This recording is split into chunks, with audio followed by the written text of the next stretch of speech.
Hello, everyone. Welcome to another episode of the Wrestling Daily with myself and Stephanie Chase. I just realised that I put your intro graphic with Alex on instead of mine. My bad. No, You're bad. it's me and Steph. As much as she would much rather be here with Alex doing the show, she's here with me. That's not true, Louis. Alex is still covering the UFC in Abu Dhabi, so I won't be here for today. We're doing another show with myself and Stephanie with a lot of news to cover. But before we get into that, how are you doing? How's life changed since 24 hours ago when we spoke last? Well, I'm almost scared to tempt fate, but I now have broadband. So that's a big step up, except for the 5 minutes, about 15 minutes ago when it cut off and I didn't have broadband. So, fingers crossed. Who knows? But I have broadband. I have a lot of nice furnishings and stuff being delivered tomorrow. And because I have broadband, I will celebrate it tomorrow by staying in bed all day and watching Netflix. What's the go-to Netflix show? I'm watching Bridgerton right now. It's very good. Yeah. It's like a period drama, except with modern twist. It's very, very good. And I will very much enjoy spending a day just watching that straight through and not doing anything. Can't think of a better way to spend a Saturday. We've actually got quite a lot of news to cover again. It seems like every time I'm on the show, there's a lot of news to cover. So we have got plans for WrestleMania. Ricochet saying he's staying with WWE. A big change to the Hard to Kill main event featuring Kenny Omega. A new WWE weekly show that's apparently in the works. WWE stars not liking the piped-in crowd noises at the Thunderdome. The Fiend and Randy Orton still having a gimmick match at the Royal Rumble. Sha Samuels debuting for WWE, and Lita talking about that infamous live sex celebration she did with Edge several years ago.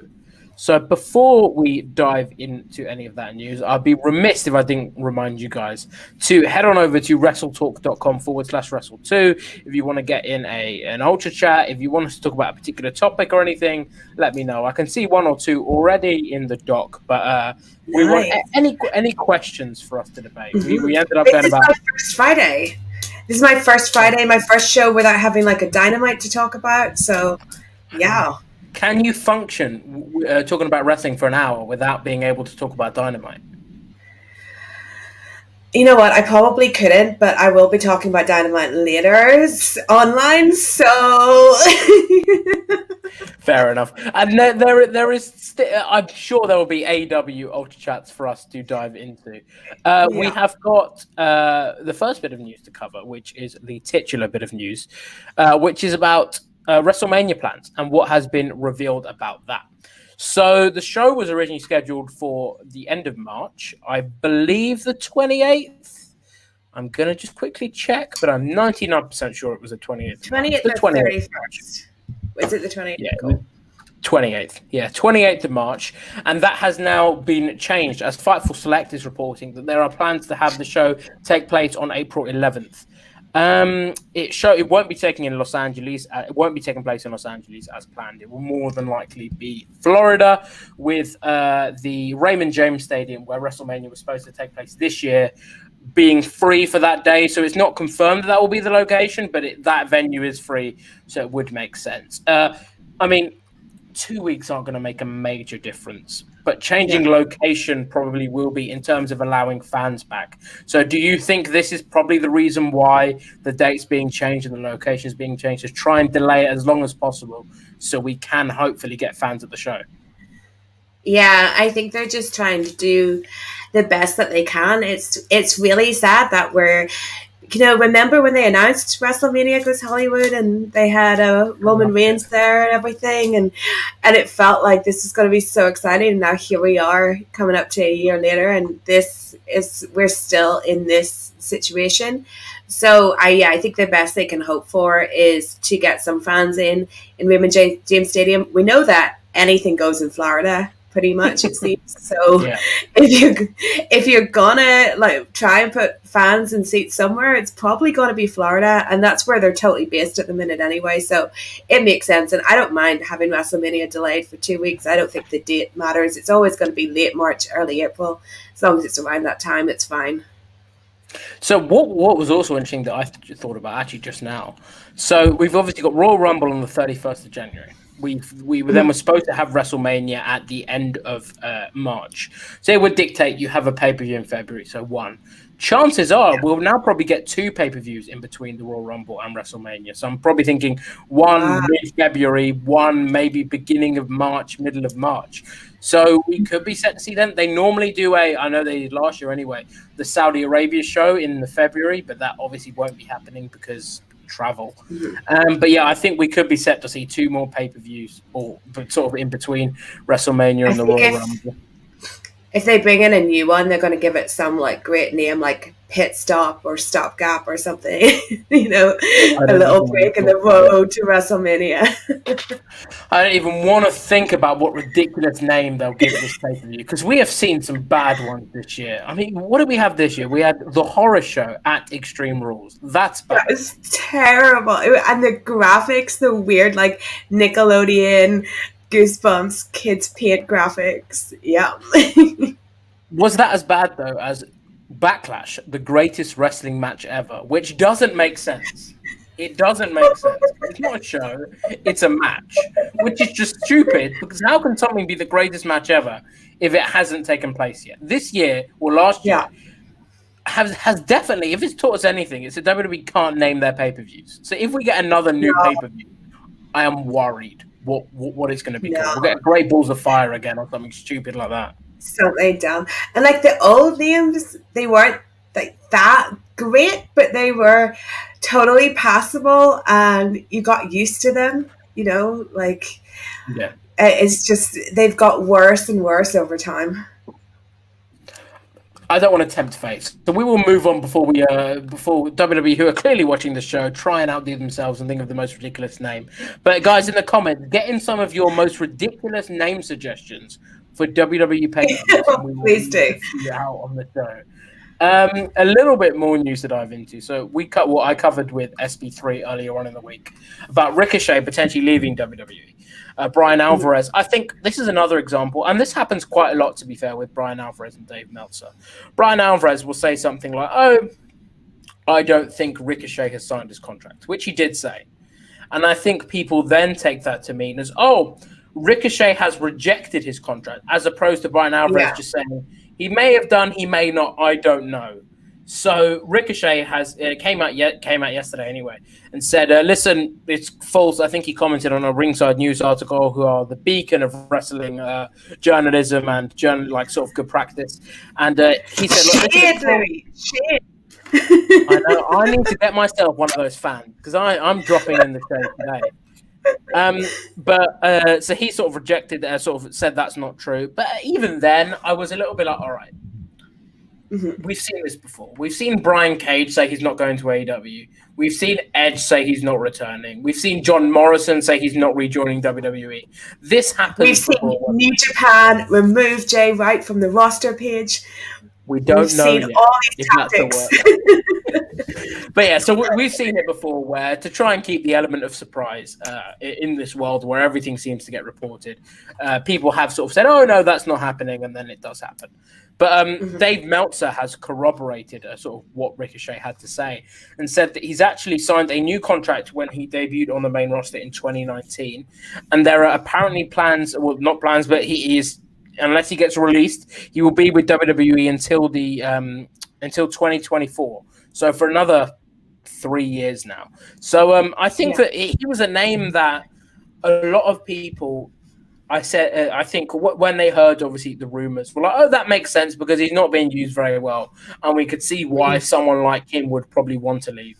And I think that a lot of people, and this is something we often see in wrestling, they get very ahead of themselves, where they're like, "Oh, AEW is setting him up to debut." I'm like, they're not. Chill out. No. Chill out. No. But listen, and it would not happen immediately. Anyway, people think that it would happen like tomorrow. That wouldn't happen. No, they think he's going to drive from the performance center to Daily's Place and film content. But no, I think that it's definitely going to be interesting to see how he's used on TV. But I mean, we've heard reports of WWE contracts over the last couple of months, definitely with the pandemic, being lower. So I think Ricochet probably signed his deal at the right time, where he was able to get a pretty healthy sum. But and I guess a lot of people, I wouldn't say myself included, but a lot of people do sort of say, all right, why would he want to stay with WWE when he could go to AEW and do all this? But I think a lot of people don't appreciate for some people, it's their dream to wrestle for WWE. We don't appreciate that. But for them, all they've wanted to do is wrestle for WWE. And also, financially, it might just work better for them. The deal might be better. And yes, they might be more creatively satisfied. But these are people that at the end of the day have to think about their families. So I think we should all cut him a bit of slack. And if he's decided to resign with WWE, then fair play to him. Yeah, I think as fans, when we see someone like Ricochet that has so much potential and they're not getting used properly, we think, why don't they just leave, or why would they ever resign? And that's not how these performers actually think. I think the 2 points you made are true. It is people's dream to work for WWE. And I think someone like Ricochet, with his background on the indie scene and everything he did before, it was clearly his dream to work for WWE, or he wouldn't have signed even then, when he had so much buzz. And the financial, as well, they do offer financial security. And as much as we, to me, AEW seems completely solid, there will be some wrestlers that think, well, how long is this going to last? We don't know, because frankly, we don't know, the same way we don't know what will happen to WWE in 5 years, but at least they're more of an established company. So I can see why Ricochet would stay, or, it's not what I would do if I was him, but I can totally see why he'd do it and totally, respect his decision. Yeah, and I think that obviously it's one thing, obviously him saying I'm staying, but another thing being reported. We've actually got some interesting little pay-per-view names here, which I want to get into. We have got Sports Entertainment Mania from George Jones, which I guess says what it is on the tin.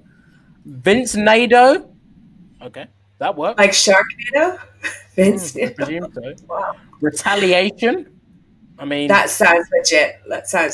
And they've already trademarked it, because that was supposed to be Mercedes Martinez's name in Retribution, so they own that name.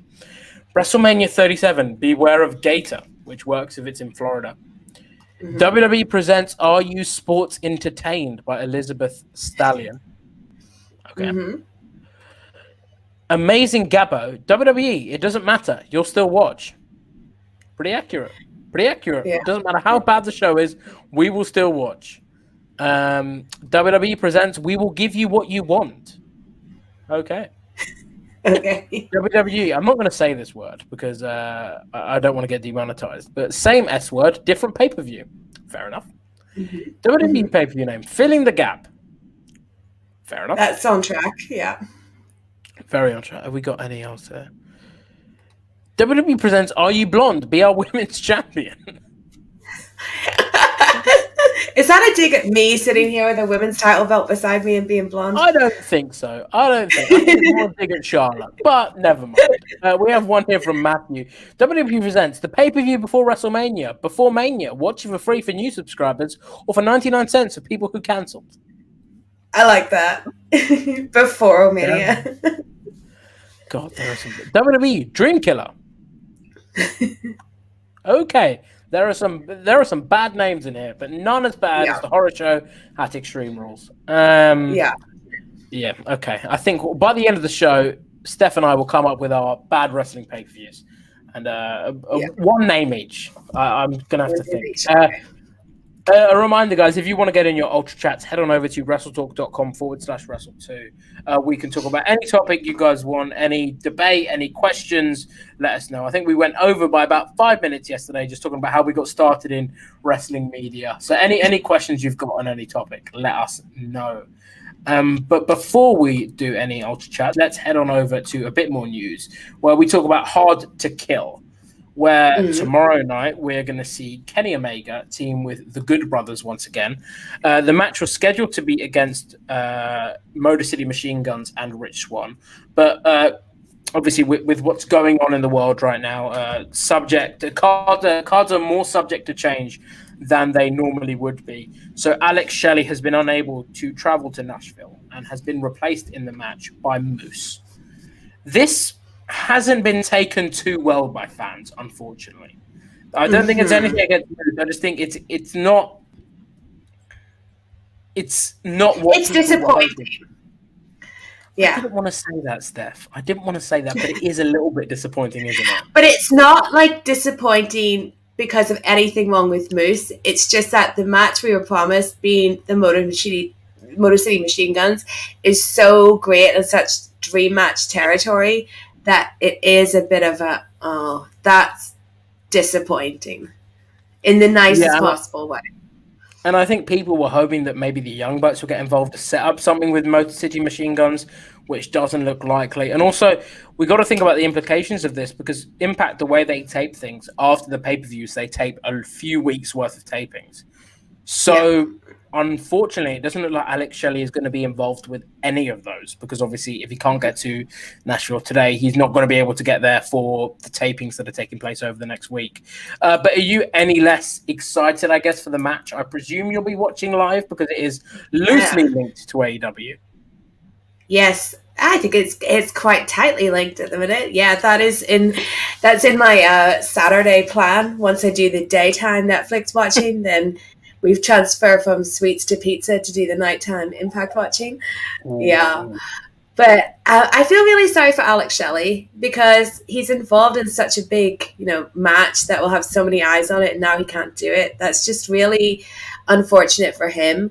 I just think it was going to be a great match, and it can still be a great match. Like, don't get me wrong, this can still be a really great match.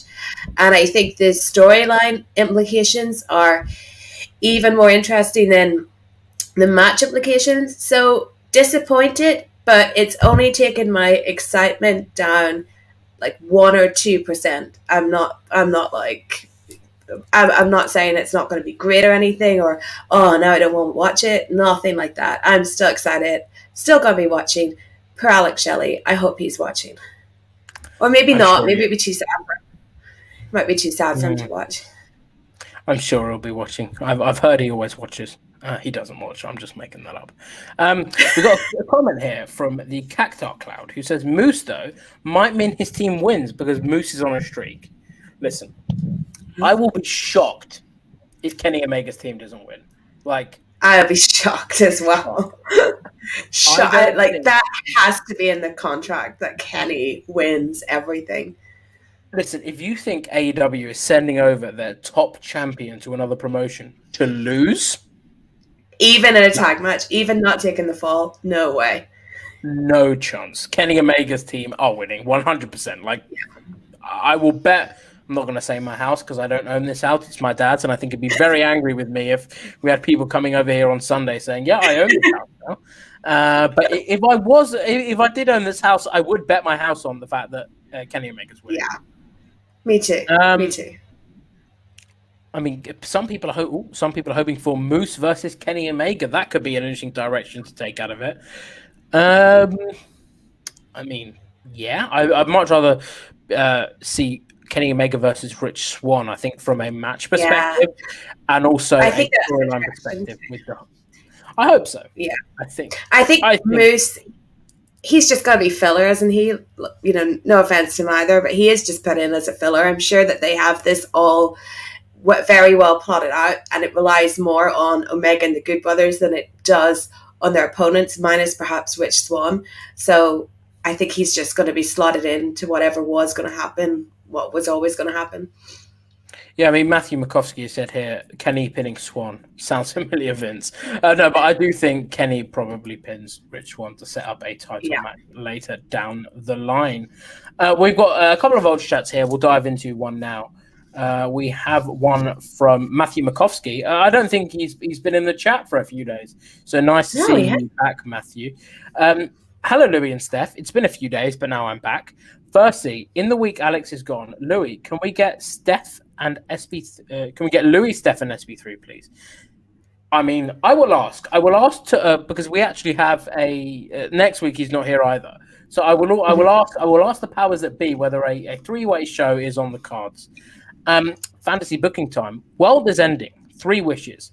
Men's, women, and tags match. All companies. Ooh, and make it bang brains right.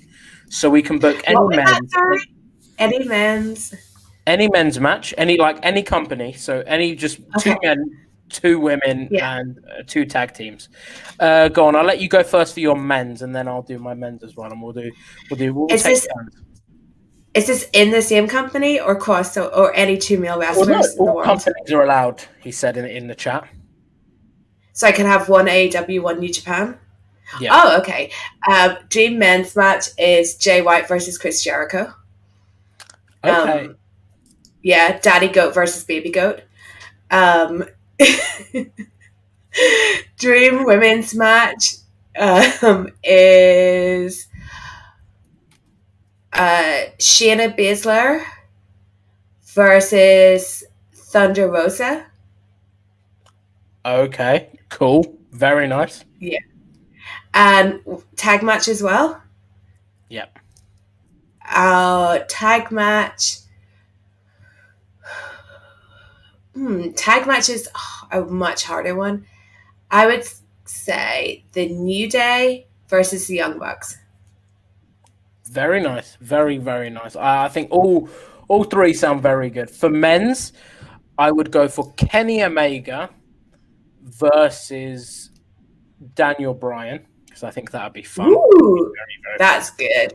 That's good. For women's match, I would go for Io Shirai versus Asuka. I know they're the same company, and we might see it, but I think that would be really cool. And for a tag match, I'd like FTR versus the North in just tag match wrestling. Nice. I think that could happen. That could happen. I mean, Ethan Page. Actually, all yours could happen. All yours could happen. Kenny Omega, Daniel Bryan. That there's always a chance that Bryan will, fulfill all our dreams and leave, and then do like a run where he has dream matches. And when he's on his run of dream matches, he will go, "Hey, Louis from Wrestling Daily wants me to fight Kenny Omega. I'm gonna make that happen. I gotta make that little boy's dream come true."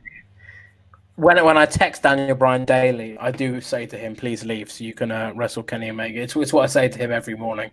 But yeah, I'm sure they all watch this show. So Daniel Bryan. Well, I actually think Daniel Bryan's never leaving. Don't think he's ever going to leave. I think that he has so much tied him to WWE. His wife, for a start, because they are connected to WWE and they need the Bella branding and everything. And I think now that they've given him this creative role, that makes him more likely to stay as well, because I think he's getting fulfilled in the way that he wasn't in the ring through doing the creative. Plus, I think now he has 2 kids. He's actually way less interested in wrestling and more interested in doing what's easiest and best for his family. Yeah, I think even Dave Meltzer said this in the Wrestling Observer newsletter last week. Daniel Bryan doesn't see himself as a wrestler now. He sees himself as a dad who wrestles. So I think, as you sort of alluded to, whatever works for his family is best. And with the connections that Bree still has to WWE, with the fact that Daniel's on the creative team, I don't see WWE ever being in a situation where, I know we're hearing of reduced contract offers, but I think he is the sort of person WWE will go, all right, what do you want? And stay. I don't see him moving. If he feels like that, that's so great for him, because when he had that injury and he had to stop wrestling, we all saw the depression that he went through because he put so much into wrestling. So it's great that he's in a place in his life now where he feels more fulfilled, as a complete person than just being so focused on wrestling that stuff matters less. Yeah, 100%. I do completely agree. A little bit more news to dive into, because so we've got Raw, we've got SmackDown, we've got NXT, we've got NXT UK. Do you know what the world needs more of, Steph? More WWE shows, because that's what we need. So, along with another NXT show that's apparently in the works, which will basically be NXT for NXT, sort of a developmental brand. There's apparently talks ongoing for Sorry, another. developmental brand for the developmental brand. No, I mean, like, so you know how on NXT we used to get, I don't know, like the four horse, like Marina Shafir and Jessamine Duke when they were like Yeah. still training. We obviously can't get that now because WWE's Yeah. can't, instead of like being like, all right, we need to develop these talent, they're like, we're going up with it against AEW. So I think it will very much be like a what NXT was, but essentially it's a developmental brand for a developmental brand. Yes, you are. Will they call it Next Behind Next? We need names for that. We need names for that, please. Give us names for the new NXT show. Will it be like NXT or what else could we have? Probably just NXT the new class, like Saved by the Bell, the new class.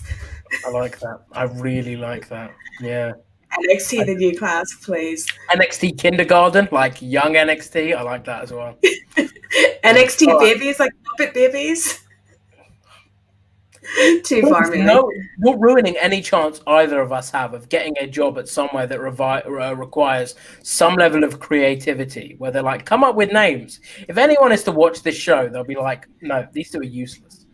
I think NXT the new class is one of the best names that WWE has ever not come up with. Okay. I tell you what, you've got PR.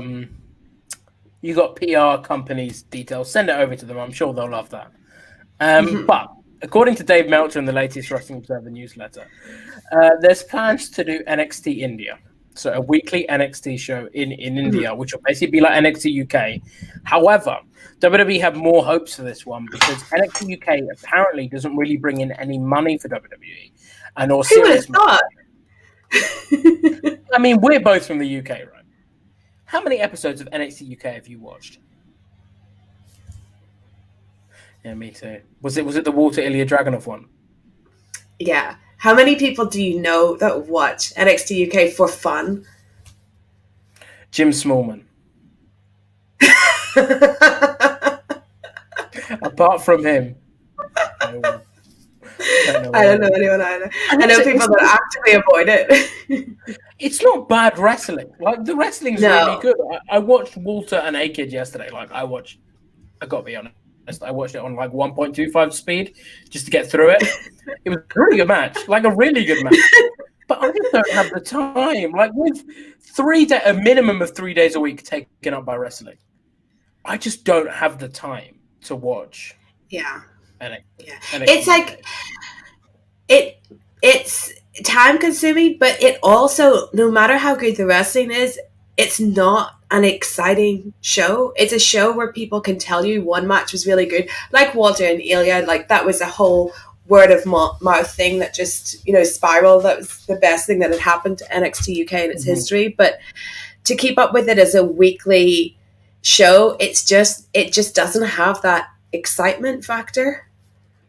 No, I agree. I do agree. I think it lacks that, like, as you say, there are good matches, but if there are any like engaging storylines, I've never heard anyone go, that story in NXT is really good. NXT UK is really good. I've just heard them go, you should watch this match. But that is like all right, I'll go out of my way to watch a match, but I won't go out of my way to watch a show or watch a couple of weeks worth of shows like I would with like if I wasn't watching SmackDown, someone might go, you should really watch what Roman Reigns is doing.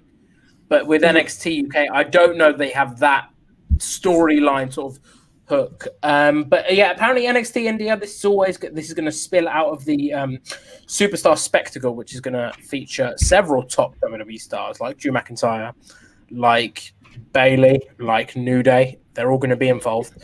I mean, just another piece of wrestling content for us to watch. And we've actually got some names for what this new NXT show could be called.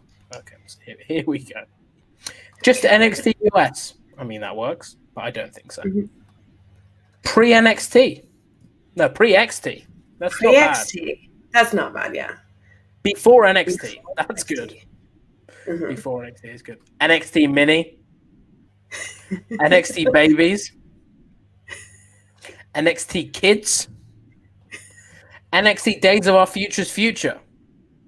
Days of Right. I think is that an X-Men play, like the new class? Not got a clue. I don't watch films. NXT Rugrats. Mm-hmm. Any other ones here? No. Okay, so there are some good names, and we found Adam Pearson watches NXT UK, so we know one person who does. Congratulations, Adam. I think there should be an award for having to endure that. Probably contact Guinness Book of Records. You might be the only person in history to watch that show. But yeah, listen, it's not. They probably have some of the best wrestlers in the world in that brand. Mm-hmm. Like Tyler Bates up there, Walter's up there. Ilya Dragunov's up there. It's just, as we said, the storylines, which I think Adam has summed up greatly here. The wrestling's great, but it's badly written. Yeah. Probably sums it up perfectly. But someone who did debut on NXT UK was Shah Samuels last night. They did an interesting gimmick where he was introduced as, his name was Ed Harvey. But he was sort of like, no, I haven't come here to be Ed Harvey. I've come here to be Shah Samuels, which could be a good way to sort of introduce him. He's obviously formerly of Rev Pro and has done stuff on the British independent scene. I know you've done stuff with Rev Pro. Have you ever had the chance to meet Shah Samuels or see him work? What your experience of him? Because he is hilarious, like really funny. Yeah, he's great. So yeah, I do work for Rev Pro as well, and do their live taping. So I got the chance to interview Shah Samuels in character, and we filmed it outdoors where people could walk past, and the video is up on my Instagram or something, on my Twitter, and it was basically, it was his return to Rev Pro. Obviously he then moved on again. And I was, asking him how he felt about his upcoming match, and he had attacked Dan Maloney. And it was just him shouting in my face, as Shah does. So anyone that walked past would have just seen this man screaming at this small woman, But he is great. He's just like so full of energy. He's so loud in the best possible way. He's a great wrestler, and he's someone who really does deserve to be seen on a bigger stage, that hopefully he will be. At least we know Adam Pearson will be watching him. But, hopefully more people get to know Shah's name, because he's really great, and he deserves it. Great talent, great in the mic. And he might be what NXT needs to give us something engaging and something we can grasp onto, because it's very hard to turn away from Shah Samuels. You mean a character? He has a character. Yes, he may very well bring us a character. Yeah, NXT UK doesn't. I mean, if anyone hasn't seen his Mug of the Week stuff on Twitter, it is incredibly funny. It's the sort of thing where he's very smart, because that just gets shared around, and his name was out there. So he is very funny, and I wish nothing but the best for him on NXT UK. We've got a couple more Ultra Chats that we'll dive into here. Mike Jensen says, with NXT ratings continuing to be bad, do you think it should go back to being a developmental brand for those new to the business to get in reps, as opposed to being a sort of main brand? So my thinking for this, WWE doesn't think the ratings for NXT are bad, because there is a chance that AEW's ratings would be higher if it wasn't for NXT. So WWE probably considers it as a success. Although they're not beating NXT, beating AEW, that was never the intention. The intention was just to siphon away viewers from AEW, which they have done. I don't think it should change to being a developmental show.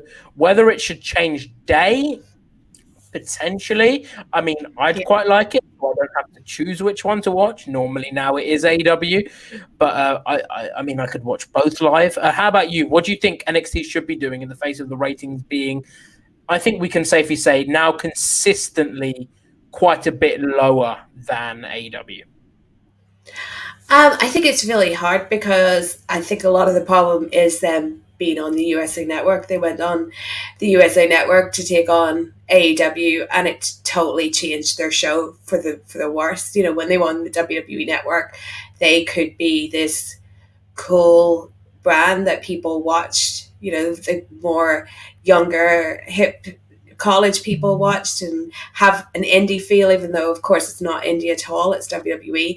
And they lost all of that when they went to the USA Network, and it became not a developmental brand at all. Like, they can't go back to being a developmental brand as long as they're on the USA Network, because you can't put people who are still learning that much on mainstream TV like that. It would just, it wouldn't be beneficial to the wrestlers, and it wouldn't look good on television either. I think what they should do is change days. I think going on Wednesday night, just to make sure that AEW didn't pass that million viewer threshold or whatever that they were trying to hold them back from. It's just petty now, and it seems that it's detrimental to NXT as well. And if they went on another day, you wouldn't have such a direct comparison, because it wouldn't be, right now it is absolutely, NXT versus Dynamite. If it was on another day, you probably wouldn't have that as much. You would just have the memory of when they used to go head to head. But, Dynamite is AEW's main show. So really we should be comparing it to Raw, WWE's main show, or even SmackDown, rather than the third tier. Yeah, I think that I completely agree with you in what you said there. I think that for WWE, yes, it is petty, but that's kind of what we've now come to expect, and I'm not surprised they've done it. I know WWE will say, "Oh, look, we were on Wednesday nights before." I'm sure they were. Well, they were on Wednesday nights before, but not to the same capacity. And it is petty. But I actually wanted to recall a comment here from the BFG podcast. He said, "I don't know how true this is, but I've heard that Jay White has already left the country of Japan and is on his way to the US. I think he does live there. So, I wouldn't be he does live there. So if he's already done, I'll be getting to do, and he could be getting to do quarantine. Could he possibly be in the Royal Rumble? As I've heard his contract could be up next week." Okay. I'm going to let Steph go here, because I know we spoke about this yesterday. But I think if Steph sees Jay White in, and listen, Steph loves watching Jay White wrestle. But if she sees Jay White in the Royal Rumble, I think she could cry. Yeah, I do think it's a work, right? I really do. And I'm obviously not going to say anything definite, because I don't know. B, I hate looking stupid. So I think it's a work. But I also think if it wasn't a work, I don't expect him to come to the Royal Rumble, because they make everyone go through developmental, except AJ Styles when he had like that great Rumble debut. But they're not going to see Jay White in the same as AJ Styles unless they are addicted to my Twitter and are like, "Oh, he's a big deal," if they're solely following me on Twitter, will they see him at the level of AJ Styles? So I don't think he's debuting in the Royal Rumble. He lives in America, so I expected him to go back to America after this. He's not the only one that's gone back. Other members of Bullet Club that live in America have also gone back. So I don't think that really means anything. He could be just taking a break, or he could be just home for a couple of weeks before he goes back to Japan again. Or with the situation now in Japan, he could just be home for a while until it improves. Who knows? But I just hope he's not going to WWE. I hope so too. I'm not even a massive New Japan fan, but for his sake, I really hope he's staying with New Japan. Another thing y'all need to remember, he's a massive troll when it comes to this stuff, because previously, like, he has posted a photo online with, I think it was Shinsuke Nakamura, and tagged the location as Stamford, Connecticut. He's done stuff like that. When we thought he was coming back to New Japan pre-G1, he was posting like countdown dates and saying he was flying places. It was all just him trolling everyone. He's always trolling. So I think the more he sees people, thinking that he's going to do this kind of stuff, that he might just troll harder. I wouldn't be surprised if he saw all the buzz on Twitter and phoned up New Japan and said, "Hey, remove me from the roster page. This is going really well." Smart business to get that, like, people talking. Mm-hmm. I don't think New Japan probably had more people on their website yesterday than they've had in months, from people just checking the roster page. I mean, I don't think I've ever been on New Japan's roster page before yesterday. And also, if with New Japan having new TV deals coming, it makes sense that they want a big English speaking star. And the more that they can get people talking about one of their English speaking stars, then that's more, good publicity for them. There might be a lot of people that have just been reading about Jay White on Twitter because they think he's coming to WWE, trying to get to know him. He ends up staying in New Japan, and then they end up watching New Japan because they've gone to like this guy. And I think that he's, out of everyone, they have him and Ospreay being the main English speaking ones. I'd put it all behind him as the person that can really lead as a babyface. No, I completely agree. I think if I had the option of him and Ospreay, I think both are great wrestlers, but I think Jay White is a better face that you can sort of have speak to the media ahead of things like this, like an American TV deal. Especially, I think he could be turning face, which could be cool. Yeah, I think that could be. I think that, but I don't. I think that. He's leaving. Yeah. We got a little bit more news to cover before we head out of here. I'm gonna try and do my best non-Alex McCarthy and finish on the dot of 9. So we'll try our best. So an issue that a lot of WWE stars reportedly have is with the piped-in noise with the Thunderdome. This once again comes from Wrestling Observer newsletter. So the full quote is, the ability to completely control reactions has led to frustration in some of the underneath talent because they realize the company creates the sound based on who they want to push and who they don't. And then you have to face the fact that you're not on the list of people they want to push. And whatever you do, you can't get the reaction from the fans to change that. I do understand that because it's like, so say I am a wrestler on the roster, and I hear when I go out, they're not giving me a loud pop, but when Big E goes out, they're giving him a really loud pop, and then when Roman goes out, they're giving him an even louder pop, and then when Triple H comes out, they find a whole new button to press of pop loudness. So I can understand why people are frustrated, because often, a lot of the times you see with the wrestlers, that those who get the loudest pops aren't the ones who the company want to push most. Like we saw with Rusev Day, he was getting the loudest pops. We saw with Zack Ryder, he was. With Daniel Bryan, he was. So it is hard for wrestlers because ultimately it is all now down to the company, which I'm sure they'd love fans to be back for. But they're probably quite enjoying just being able to go, all right, this is who we want to push. This is how much they're going to get cheered. We want them to get cheered a lot so they can just go out and have that pop. Yeah. It feels like, you would think that the wrestlers would have always been aware of how things are manipulated, but it kind of feels like now, maybe if they weren't that aware, or if they tried to say like, no, that's not true, they're actually faced with it and knowing that they're not the chosen person. And that must be so frustrating, because not only are you going out there wrestling in front of no live fans, you're also having that manipulation of the noise you can get and seeming like less of a star than you think you are. And it's just difficult. Also, I don't like how they go overboard with the piped in crowd noise very much. And some of it's been terrible, like Thank You Taker and stuff. But some of it's been very bad.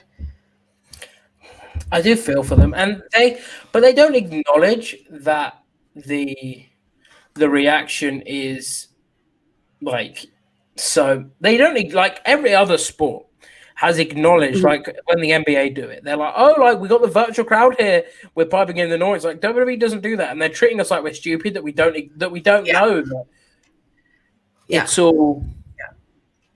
It's so hard. It's so hard to, because they are stuck between like a rock and a hard place where, what, are they just going to give the same level of pop to anyone? Like, I do get wanting to like give people the pop, like loud people. It's difficult. Every company is dealing with problems with this pandemic. But a bit more news before we head into the final bit of Ultra Chats. We've got the Fiend and Randy Orton. So again, from Dave Meltzer in the Wrestling Observer newsletter. Friday show is basically a Wrestling Observer radio and newsletter recap, because that's when Dave Meltzer decides to drop his 3 million word piece in the newsletter. So Randy Orton was obviously entered into the Royal Rumble. And fans were like, oh, then reported plans that have been here for a couple of months now. We're like, oh, we're going to see the second Firefly Funhouse match of the Royal Rumble between Randy Orton. Everything all right? I heard a bang. Yes. Yes, a mop fell over. As long as no one's breaking in, or I don't know what that sounded like, but that's the main thing. No one's breaking it. Apparently, Randy Orton being in the Royal Rumble is a red herring, and we are going to see the second ever Firefly Funhouse match at WrestleMania, which you must be over the moon with, Steph. It's just terrible, terrible news. Terrible, terrible news. Sorry, I didn't say WrestleMania. I meant the Royal Rumble. We're going to see the second one at the Royal Rumble between Randy and The Fiend. No, it's not for me, is it?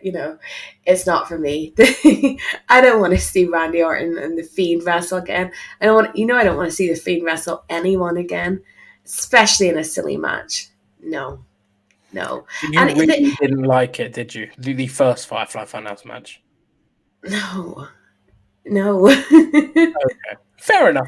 I mean, what was your big problems with it? You must be the only person I've not told about how much I hated the Firefly Funhouse match. I've not heard it. It wasn't a match for a start. Yeah, agreed. I did not want to see inside John Cena's head. It took me out of everything. It took me out of wrestling. It turned wrestling into something else. I grew up a huge fan of The Undertaker. I truly believed in a lot of The Undertaker's powers. This was too far. It was too far out of it. There was no way that it could ever, make sense that this was on TV or happening, or that we were able to see that. And I thought it was a death of wrestling as we know it moment. I really do.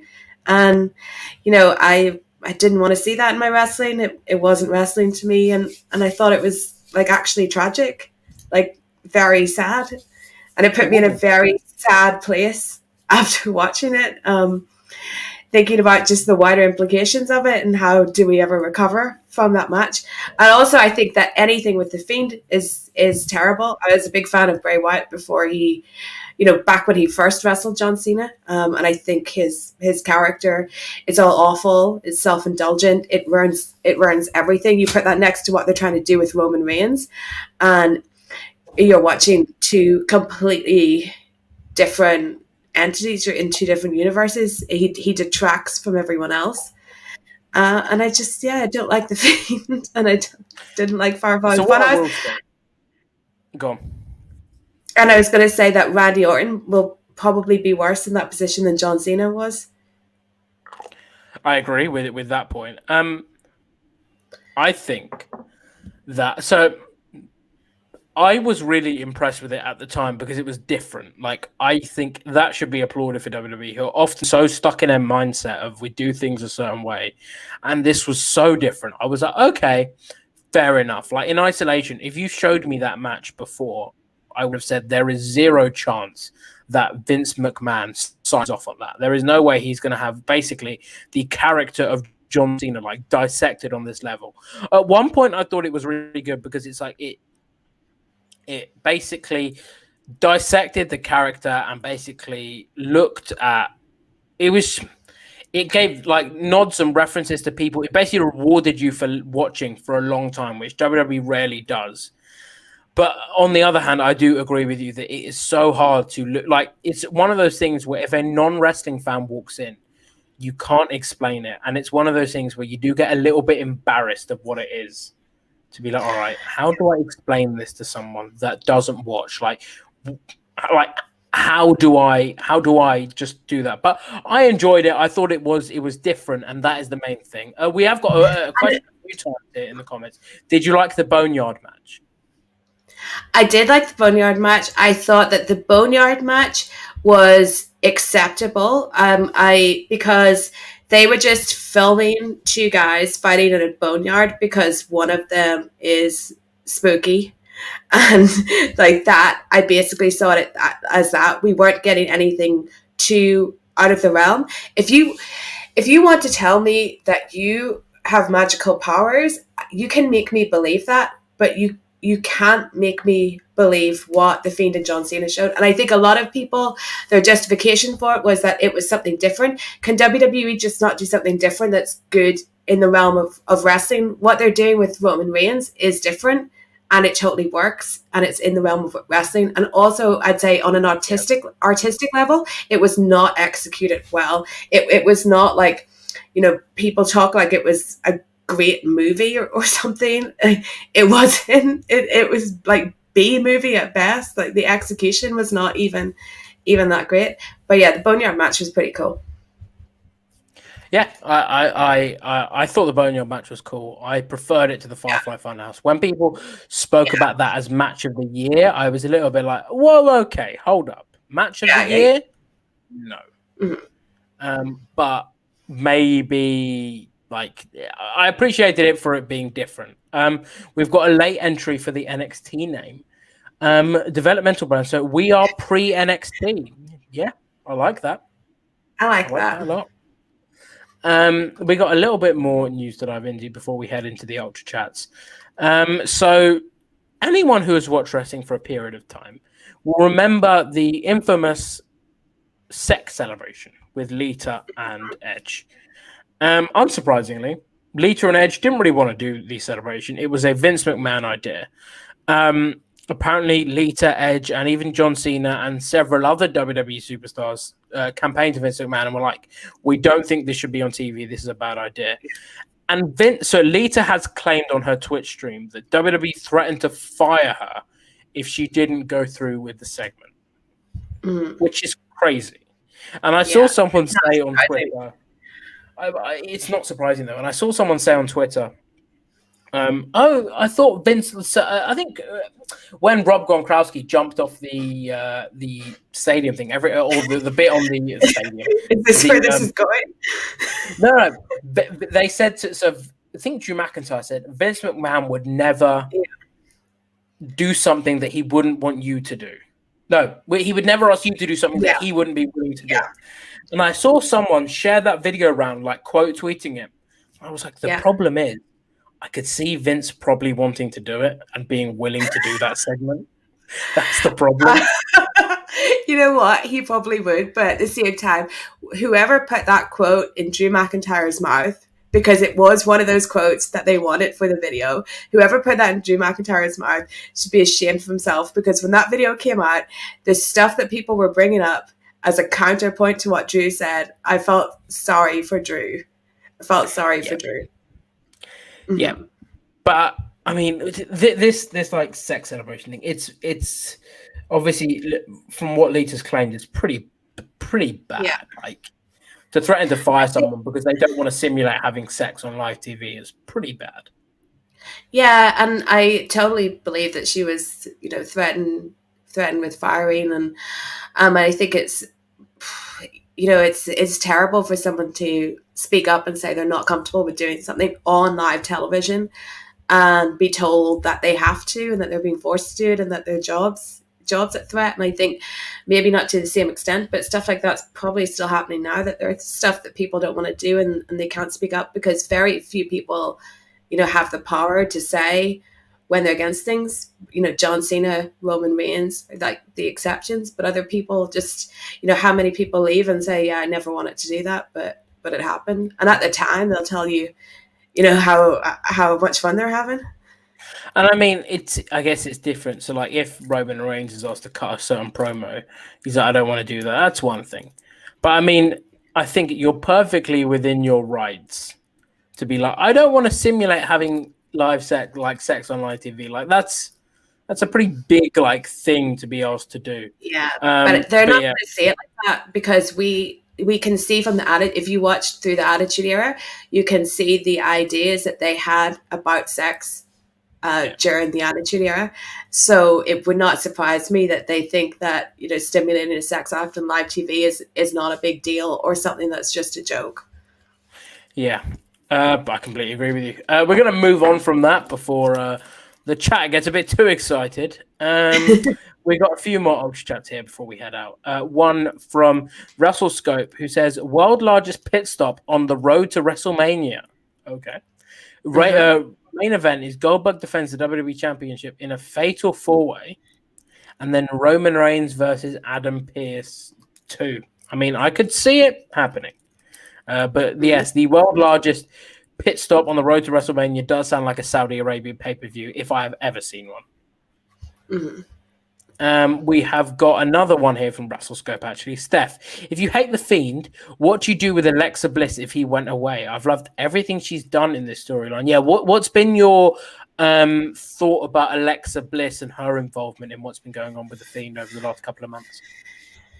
I don't enjoy it. I think she seems to be enjoying it. I think some of it's really silly. Some of the stuff that I watched with her, interacting with Nikki Cross is really silly, where she turns around and her eyes are different and Nikki acts like she's seen a ghost and stuff like that, is just daft.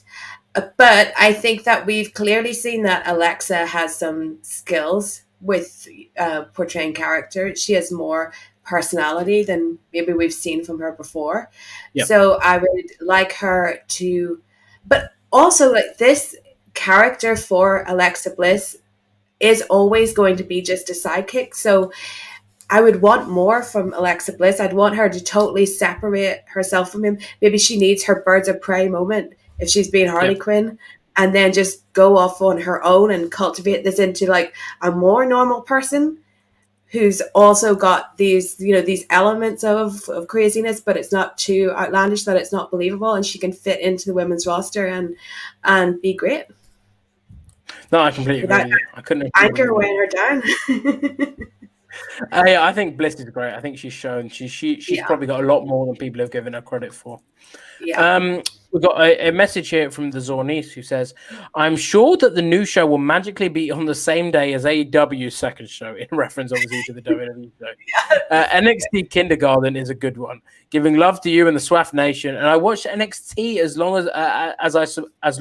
well because I subscribed to the network from Germany. Obviously AEW is reportedly having a second show. So that it could be on the same day as that. It could be on the same day as AEW Dark. But I think you get to the point where you then run out of days that are free to have you shows. Really do. You really, really do. They could also put it on a Saturday to go against anytime AEW have a pay-per-view and something like that. But we are running out of days for the amount of wrestling shows that there are. Being produced by WWE because, I mean, WWE does... so 4 days a week if you count NXT UK, 5 if you count a pay-per-view. That only leaves Tuesday and Saturday free, which one AEW Dark already fills. I know it's a YouTube show, but it's still on a Tuesday. And then the Saturday AEW does. So technically, if AEW and WWE ran a pay-per-view on the same week, you could have every single day have wrestling. Yeah. Which is ridiculous. And we're just talking about 2 companies here. Crazy, absolutely crazy. All right, one more ultra chat here from Matty, who says, hey Louis, hey Steph. Louis, you've done a great job as host this week. Thank you very much, my friend.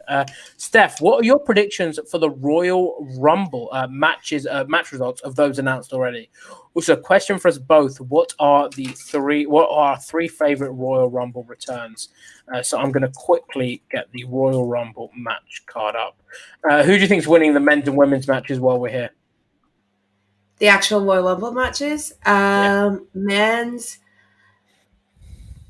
Big E. Okay. Is who I want it to win.